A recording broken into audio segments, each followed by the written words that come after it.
The Valari Enclave was a model of peace.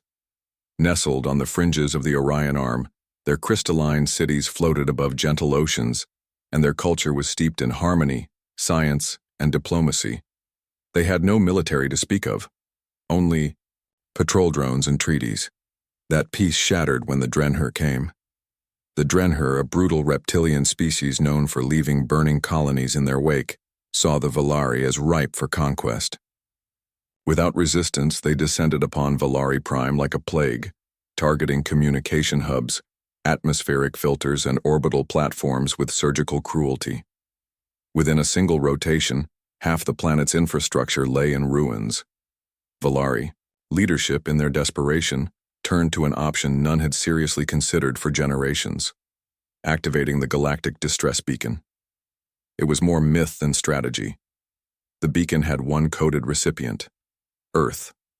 Earth, the Deathworld. Humanity, the apex species no one truly understood. Most galactic civilizations preferred to keep Earth at arm's length. Their physiology was bizarre, their culture violent, their history written in war and flame.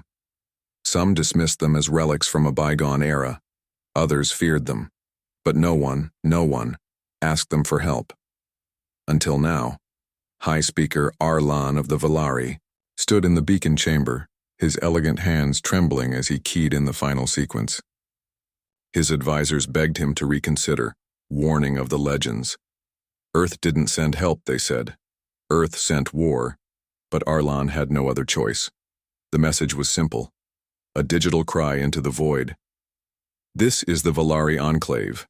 We are under attack. Civilian casualties are rising.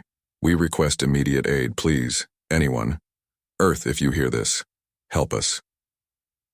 For 3 standard days, there was only silence.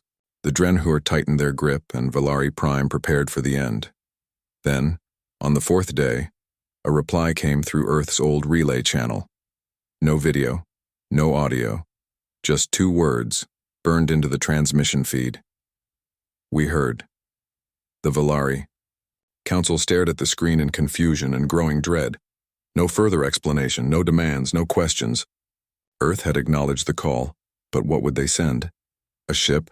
Supplies? Medical teams? The answer came hours later, not in words, but in shadows. Hundreds of Terran warships dropped from hyperspace on the edge of the Valari system. Their hulls were black as void metal, bristling with weaponry and defensive shielding beyond anything the Valari had imagined.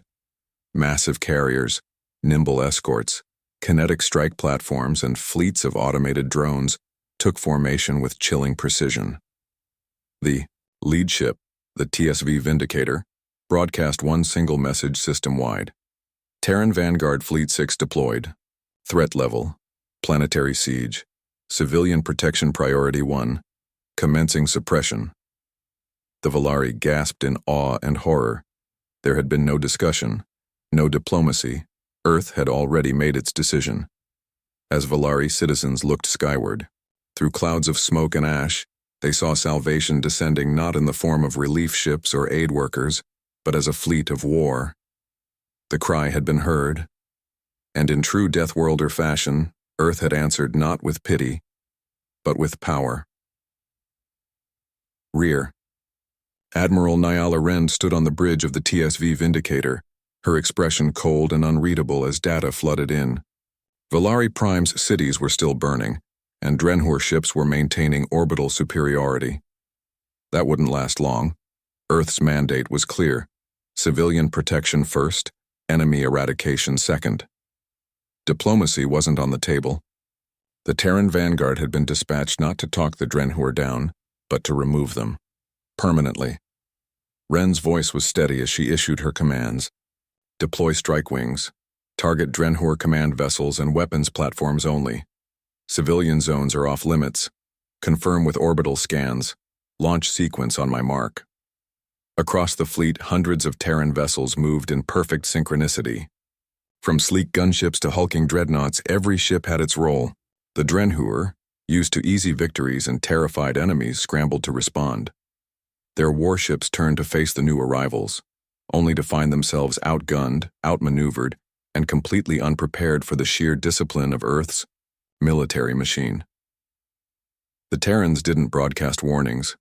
There were no ultimatums, no negotiations. They simply attacked. The opening salvo from Earth's fleet was a devastating array of precision strikes. Kinetic rods the size of buses fell from orbit, slamming into Drenhur carriers and command nodes with pinpoint accuracy. Electromagnetic pulses disabled enemy communications. Drone swarms swirled into formations, disabling smaller Drenhur craft with methodical precision. Within the first 10 minutes, nearly 40% of the Drenhur orbital fleet was destroyed. On the surface, Valari citizens watched in stunned silence as glowing streaks crossed the sky. Massive Drenhur cruisers fell from orbit in plumes of fire, breaking apart and crashing into the oceans with apocalyptic force. One of the greatest military threats in the sector was being dismantled like a puzzle by humans who didn't speak, didn't hesitate, and didn't stop. Arlan, still in the Valari capital's emergency command center, watched the devastation unfold in real time. His advisors were speechless. They had hoped, prayed, for aid, supplies, maybe an escort. What they got was a fleet operating at a level of coordinated violence the Valari had never even conceived of. There were no battles. There were executions. Admiral Wren's voice echoed once more through the system-wide broadcast. Enemy infrastructure neutralized. Remaining combatants have been marked. Ground suppression teams en route. All Valari civilians are advised to remain sheltered. We will secure your skies. Down below, the Drenhur occupying force realized too late that their high ground was gone. Terran dropships descended through the clouds like metal rain. Special operations teams in reinforced exosuits deployed into cities, wiping out Drenhur, squads with swift clinical precision. Civilian structures were untouched. Every shot fired had a purpose. The Valari had never seen war. Not like this. Not clean. Not fast. Not merciless. And the message became clear. Earth wasn't here to help. They were here to end the threat. One of Arlan's counselors whispered, "This isn't aid. It's vengeance." But Arlan knew better. "No," he said softly, eyes still on the Terran fleet carving through the stars like gods of retribution. "This is what Deathworlders call protection, and Earth had just begun." Fructel had led dozens of planetary sieges. The Drenhur war host respected him. He was brutal, cunning, and undefeated. Until now. As he crawled from the shattered remains of his command bunker, blood seeping from a dozen wounds, he saw the impossible. Drenhur corpses everywhere and not a single Terran body among them. The humans hadn't stormed the bunker. They had dropped seismic charges calibrated to implode the subterranean structure without disturbing the civilian hospital just meters away. It was an act of calculated brutality and surgical restraint. The Drenhur had always thought the stories of Earth were exaggerated. Rumors spun from cowardice and superstition. Deathworlders were spoken of like monsters in war circles, creatures that breathed poison and reveled in pain. Now, Fructel knew the truth. Humanity didn't love war. They hated it. And that hatred had been refined into something worse than vengeance: discipline. Every move, every strike, every drone, every sniper round, precise, intentional, merciful only in its efficiency. From the Valari capital, High Speaker Arlan watched as human boots hit the ground. Terran Marines swept through burning districts, not with reckless abandon, but like ghostly guardians. They ignored the shattered wealth of the Drenhur's loot piles. They bypassed alien tech caches. Their mission was singular: neutralize all hostile forces, safeguard all non-combatants. And the strangest part? The humans brought medics, not for their own, for the Valari. Tiny bug-like medical drones buzzed through the streets, scanning survivors. Human engineers restored power to hospitals. Marines carried Valari wounded on stretchers with a tenderness that contradicted the terrifying exosuits they wore. Arlan stood beside a medical relief tent as a young Valari child was carried in by a towering Terran soldier. The girl's fur was matted with ash, her breathing shallow. The human knelt and gently handed her off to a Terran doctor who, without fanfare, began triage on the spot. The child turned her head, eyes fluttering open to glance at Arlan. Her whisper was weak but clear. He said they don't come to save. They come to end the monsters. That sentence would later be carved into the monument at the edge of the city. On the other side of the world, a final Drenhur garrison attempted to make a stand in the ruins of Valari's eastern port. The Terran response was swift and final. Drone-assisted artillery strikes disintegrated their barricades, followed by a silent advance of Marines moving like shadows between flames. Within 20 minutes, the last Drenhur commander detonated his own ammo stockpile, not out of defiance but terror. By day's end, the invasion was over. The Valari enclave had been saved, but they didn't cheer. They didn't celebrate. They stood in silent reverence as the Terran fleet orbited overhead like watchful predators. What Earth had offered wasn't compassion in the way the Valari understood it. It wasn't healing words or safe harbors. It was absolute safety, forged in fire. This was Deathworld mercy, and the galaxy would never mistake it for weakness again. With the Drenhur forces annihilated and Valari Prime secured, most species would have withdrawn. Declared victory, celebrated a job well done. But Earth's Deathworlders weren't most species. Rear Admiral Niela Rend stood before the fleet's command holotable as new orders streamed in from Sol Command. Her face remained stoic, unreadable. She had expected this. Earth's approach wasn't to fix a problem. It was to prevent it from ever happening again.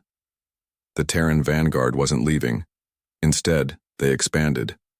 Within 72 hours, orbital shipyards arrived via Wormgate. Within 96, the first forward operating base was established on Valari's third moon.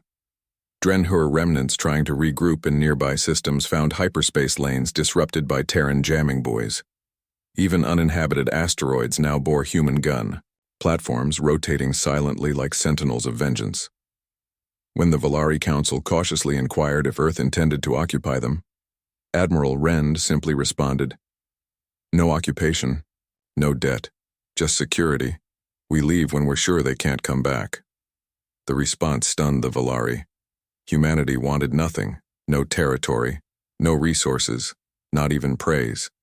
In fact, most human diplomats refused interviews or celebrations. When Valari media attempted to honor a Terran commander with a peace medal, the reply was brief and cold. "We don't fight for medals. We fight so you never have to." That mindset spread across the enclave like wildfire. Terran Marines began, training Valari defense teams not as conquerors but as reluctant mentors. Human engineers rebuilt destroyed infrastructure, not with showy tech, but with durable, pragmatic designs that could withstand future attacks. They shared schematics, defensive plans, emergency protocols, no strings attached. Valari citizens began calling them the Iron Shepherds. For the first time in generations, the Enclave slept peacefully, not because of treaties or hope, but because there were Terran dreadnoughts silently drifting above them. Like silent titans, the galaxy, however, noticed, and it panicked. The Drenhur weren't the only aggressive species in the sector. The Gravik hordes halted their expansion campaigns overnight. The Cyrix Corsairs deleted files on all Sol-adjacent colonies. Even the bureaucratic behemoth of the Galactic Confederacy convened an emergency session, wondering aloud, what would Earth do next? Their fear wasn't baseless. For too long, Earth had stayed silent, isolated. Now they'd stepped out of the shadows, and when they had, it wasn't with words. It was with fleets. And yet Earth made no demands. They didn't expand borders. They didn't rewrite laws, they simply stood guard. Back on Valari Prime, a monument rose in the capital's heart. A Terran Marine kneeling, not in conquest, but in protection, his shield open over a Valari child. Beneath it, carved in all galactic standard dialects, they did not come to rule. They came so we could rise again unafraid. When asked how long Earth would stay, Admiral Rend's response was as chilling as it was comforting. Until the stars forget the sound of your screams. Because Deathworlders don't patch wounds and walk away. They plant flags of steel and dare the dark to return, and they don't leave until the stars are safe. With Valari Prime secured and the Drenhur wiped from the system, Many believed Earth's mission was complete. The Volari were safe. The Terran fleet had done what it came to do. In the eyes of the galaxy, it was over. But Earth wasn't done. Not even close. Rear Admiral Niala Rend convened her war council aboard the TSV Vindicator. New intelligence had come in, disturbing patterns in Drenhur ship movements, hidden staging zones, and most damning of all, evidence of external suppliers. The Drenhur hadn't built this war machine alone. Someone else, likely multiple factions, had armed them, funded them, and pointed them at softer targets. The Volari were just the first. Earth had no intention of waiting for the next scream for help. Operation Deep Horizon was activated. Within days, Terran long-range stealth cruisers vanished into the dark between stars, slipping past borders and treaties. Recon AI infiltrated black markets. Listening posts bloomed in uninhabited systems. Every communication frequency was scanned. Every suspicious trade route monitored.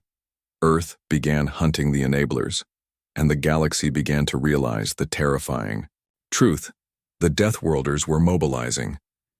In the past, Earth had only defended itself. Now it was projecting power across the stars, not as conquerors, but as avengers. Species once smug in their distance from Terran affairs now found their backroom. Deals unraveling. Arms dealers disappeared. Pirate syndicates collapsed overnight. Shadow governments found Terran operatives inside their databases before they even realized they'd been targeted. In less than a standard month, the Drenhur supply lines disintegrated. Their final war fleets, scattered across frontier systems, were ambushed one by one, silently without ceremony. Earth didn't announce victories. They didn't parade trophies. Ships simply vanished. Battles ended before they began. In one case, a Drenhur strike group entered orbit over the mining colony of Taraxis 4, expecting a soft target. Instead, they were greeted by a cloaked Terran autocannon satellite network. None of them made it. Past the first orbital burn, the message was clear. You don't just lose to Earth, you vanish. Back on Volari Prime, High Speaker Arlon was granted a rare audience aboard the Vindicator. In a private viewing chamber, he looked out over a holographic star map, now littered with red marks, Drenhur strongholds, their suppliers, and projected operations across dozens of systems. He turned to Admiral Rend, unsettled. You mean, to end all of them? She didn't blink. We mean to ensure no one tries this again. To most species, that would sound like conquest. But Arlon finally understood.